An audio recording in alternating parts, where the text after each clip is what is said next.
నమస్కారం NSTV news కి స్వాగతం. నా పేరు ఉషా. ముందుగా ముఖ్యాంశాలు. విద్యార్థులపై బీజేపీ ప్రభుత్వం పోలీసుల ద్వారా జరిపిన దాడులను నిరసిస్తూ, అలాగే కాంగ్రెస్ పార్టీ ఆధ్వర్యంలో ప్రధాని నరేంద్ర మోదీ నివాసం ముట్టడికి వెళ్లిన సందర్భంగా లోక్సభ ప్రతిపక్ష నాయకుడు రాహుల్ గాంధీని పోలీసులు అరెస్టు చేయడాన్ని ఖండిస్తూ మహబూబాబాద్ జిల్లా నెల్లికుదురు మండల కేంద్రంలో కాంగ్రెస్ పార్టీ మండల అధ్యక్షుడు గొల్లపల్లి ప్రభాకర్ గౌడ్ ఆధ్వర్యంలో నిరసన కార్యక్రమం నిర్వహించారు.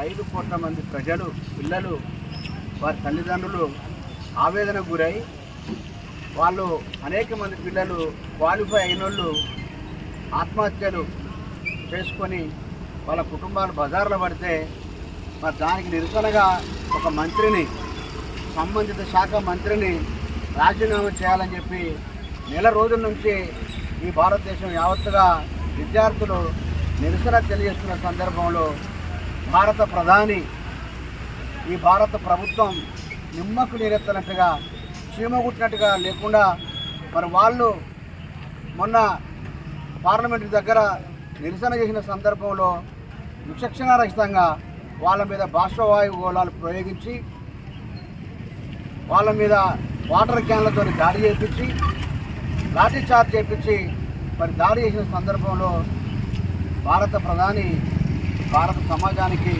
సమాధానం చెప్పాలి అని చెప్పి ఈ సందర్భంగా మేము కాంగ్రెస్ పార్టీగా డిమాండ్ చేస్తూ ఉన్నాం. నువ్వు ఒక చదువు రాని ప్రధానమంత్రి, నువ్వు భారతదేశంలో ఒక మూర్ఖత్వాన్ని, అజ్ఞానాన్ని పెంచి పోషిస్తున్న ప్రధానమంత్రి.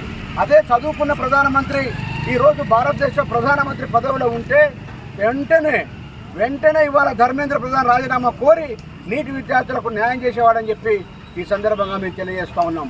ఆ రోజు అదే మన్మోహన్ సింగ్ గారి నాయకత్వంలో కాంగ్రెస్ ప్రభుత్వం, యూపీఏ ప్రభుత్వం నడిపించినప్పుడు 2-3 మంత్రుల మీద ఆరోపణలు వస్తే అరెస్ట్ చేసి జైల్లో పెట్టే చరిత్ర కాంగ్రెస్ పార్టీది. వాళ్ళ మీద సిబిఐ ఎంక్వైరీ చేస్తే సుప్రీంకోర్టు వాళ్ళ క్లీన్ చిట్ ఇచ్చి ఇవాళ వాళ్ళు భారత పార్లమెంట్ సభ్యులుగా ఉన్నారు. నువ్వేం చేస్తున్నావు ప్రధానమంత్రి? ఇవాళ ధర్మేంద్ర ప్రధాన్ను వెనుకేస్తున్నావు. ఇవాళ భారత ప్రధానమంత్రి ఎంత బలహీనమైన పరిస్థితుల్లో ఉందంటే తన సహచర మంత్రి యొక్క రాజీనామా కోరే ధైర్యం ఈరోజు భారత ప్రధానికి లేదు.